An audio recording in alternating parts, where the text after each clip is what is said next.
example, we do have interior decorator work hogs that have made mud wallows to cool off in. And we even had a bird flying right over people's head not more than 30 minutes ago. So whenever you drop by, you can see something different, which is exactly what you would see out in Africa. Now, cheetahs are the top daytime predator, and they love to hunt right around this time of day. Right around noon, when it is super, super hot, and lots of different species would come here and take a drink to cool off. Now, cheetahs are pretty opportunistic predators, so they basically take off for a prey item the instant that they feel like they can catch it, and their prey are very, very fast. Now, cheetahs are faster than most of their prey because they are the fastest land mammal on the planet. So they can go 60 to 70 miles an hour, and they can reach those speeds in just 3 seconds flat, which is pretty incredible. Now, Adrian is showing off some really cool adaptations that these guys have to get up to those speeds.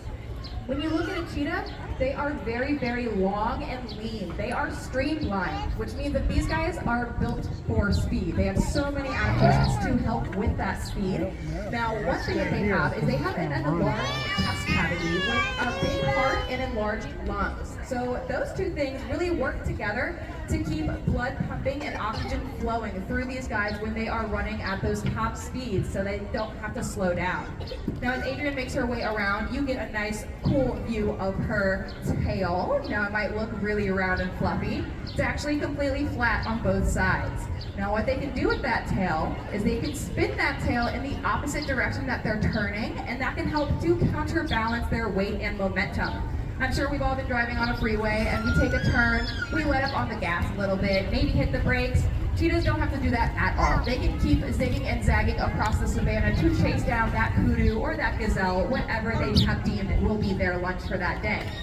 So these guys actually gain speed when they go around our bend, and I hear some rumblings that we are going to have a friend join us here, and I would like you guys to watch what he does with his tail around that bend. It is really, really awesome.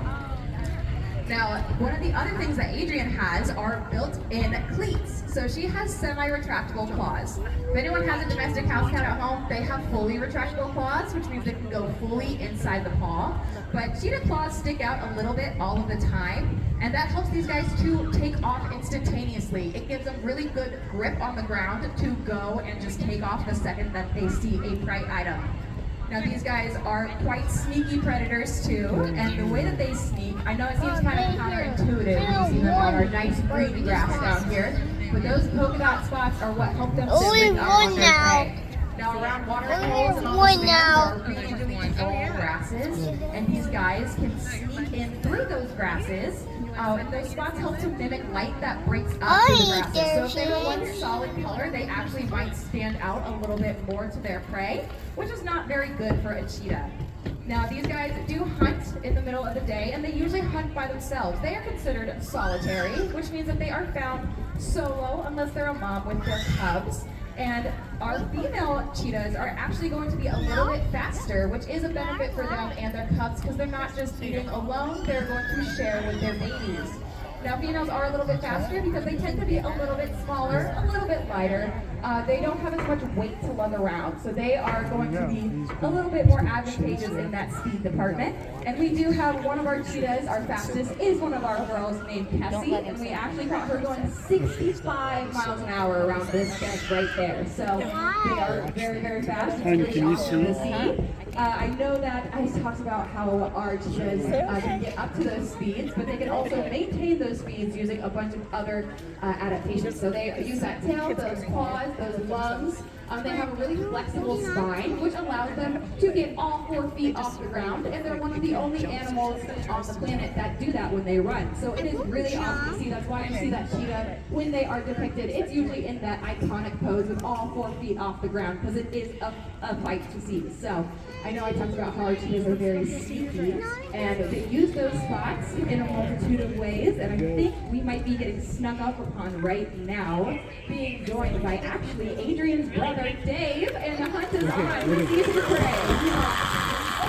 He's going to use that tail around his bend to balance himself, gain some speed down the straightaway. And another shot of that. Wow, he's good. Did you see that? Clap for him, clap. Yay! Now, what Dave is doing right now with the ball is very typical cheetah behavior. So after they run really, really fast, they're exhausted. They want to rest before they start eating. So they will drag their prey somewhere really nice and cool and shaded, and then rest a little bit before they start eating. Now we are using our positive reinforcement operant conditioning training with Dave, and we just exchanged him a nice tasty meatball for that ball. So he does get a reward for letting go of that lure ball for us. Now he's going to make his way around with his trainer, Branny, and this is a very common cheetah behavior you might actually see if you were on a safari. So these guys have incredible eyesight. They can see a grain of sand on a beach over 3 miles away and of their clarity, partly due to their really cool eyeliner. So they have what is called Malar mark.